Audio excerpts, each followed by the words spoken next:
Today, Jeter Downs was released from the Boston Red Sox, someone who played 14 games for the team and hit 154 with a 427 OPS. He was horrible. So why is this news?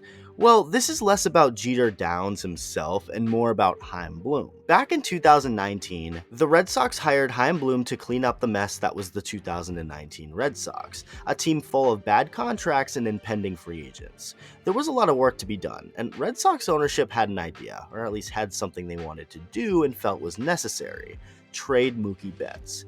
In other words, trade your best player and most talented player perhaps in franchise history. Why? Because they wanted to get under the luxury tax. So trade Mookie they did, throwing in David Price and half of his contract to the Dodgers in exchange for 3 players: Alex Verdugo, Jeter Downs, and Connor Wong. Chaim Bloom went on the Section 10 podcast with Jared Carrabis about a year after the trade and after a painful 2020 season for the team, and was blatantly asked by Jared the tough question: why did you trade Mookie Betts? Chaim's response was actually a good one. He's proven to be a good politician, a good diplomat. He knows what to say, but honestly, his answer to the question of why he traded Mookie was a solid one. Chaim made the point that the Red Sox, even if they did not trade Mookie, would have been sitting in October either way in 2020.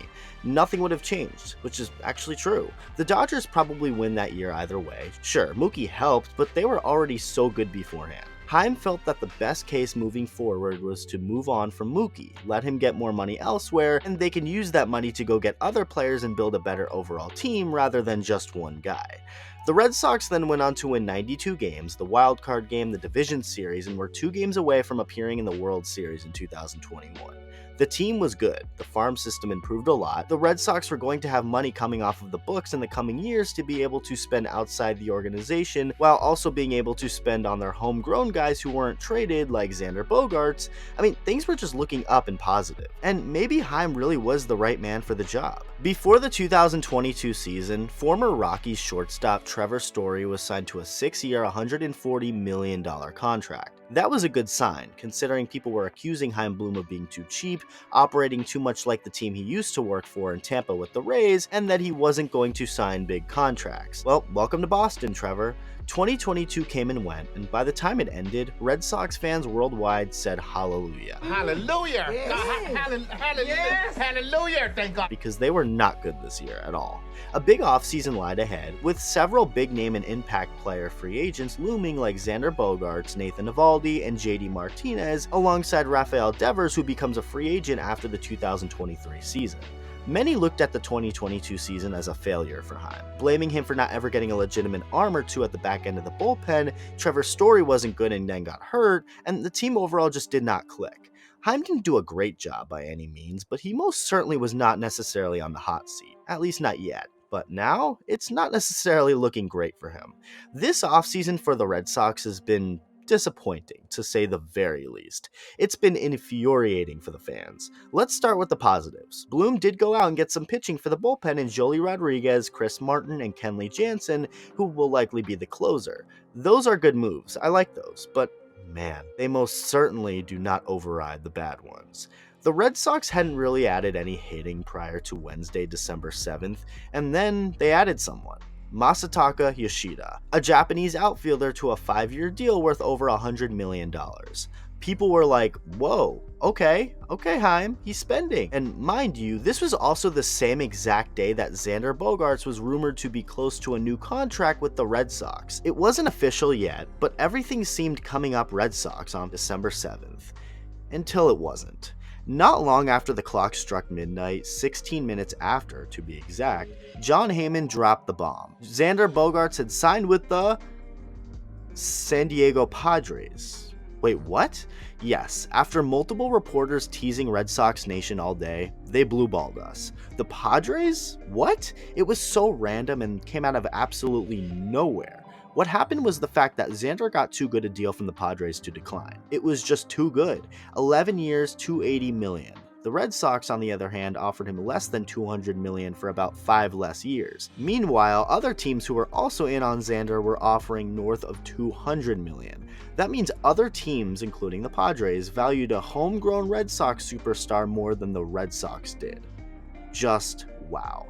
11 years is a lot, sure, but still an L for Chaim. If the whole point of moving on from Mookie Betts was to be able to later sign your other impending free agents, hello, Xander's gone now. That clearly didn't work, or clearly was not the plan.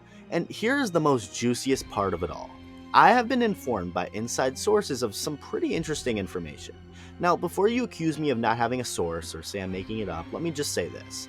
I'm not about to lie to thousands of people on the internet if I know it's a lie. So just trust me, dude. That's my source. No, in all seriousness though, I heard some pretty damning information on Chaim Bloom, and why his job could be in real jeopardy as the days continue to go on. After the 2022 season ended, someone from within the Red Sox organization said, "I think we are going to do bad this offseason." That's someone who works for the Boston Red Sox, with Chaim Bloom, believing that this offseason was going to be a bad one. It gets worse. According to the source, Chaim Bloom is too slow, insecure, doubts himself, isn't good under pressure, and the whole front office knows it.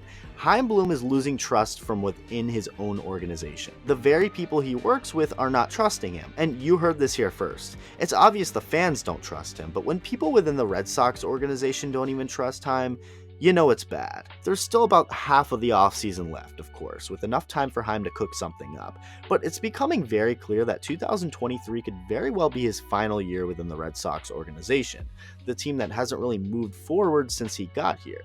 They've lost more than they've won, and although they were just 6 games away from a title in 2021, they went right back to square one in 2022, then went backwards even more now that Xander is gone, and it's been known for a while now that the Red Sox endeavors are not close in negotiations for an extension.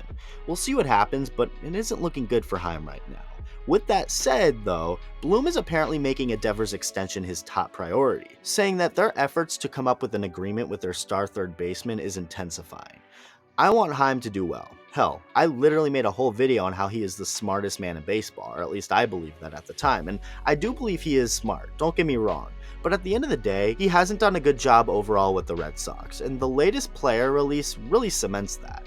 Jeter Downs, someone who wasn't even a good minor league hitter, was just released. Who cares? He's gone. He needed to be. But what this shows is how bad that Mookie Betts trade looks to this day, especially when you realize Mookie actually wanted to stay in Boston and signed a contract with the Dodgers that the Red Sox very well could afford and could have come up with themselves, or at least something similar. Some of this does fall on the Red Sox ownership too, a group that is, although very successful with 4 World Series championships to their name, also known for not paying homegrown stars. John Lester kicked things off in recent years, followed by of course Mookie and now Xander Bogarts, who will also be across the country in another uniform now after being with the Red Sox his entire career so far. I am rooting for Chaim Bloom, but I also realize that things are not looking too good right now. He's partly responsible for 2 superstars leaving town, and now add on the fact that his own people do not trust him, and things kind of look bleak for Chaim Bloom's future in Boston. Let me know what you think, thank you for watching, and I'll see you in the next video.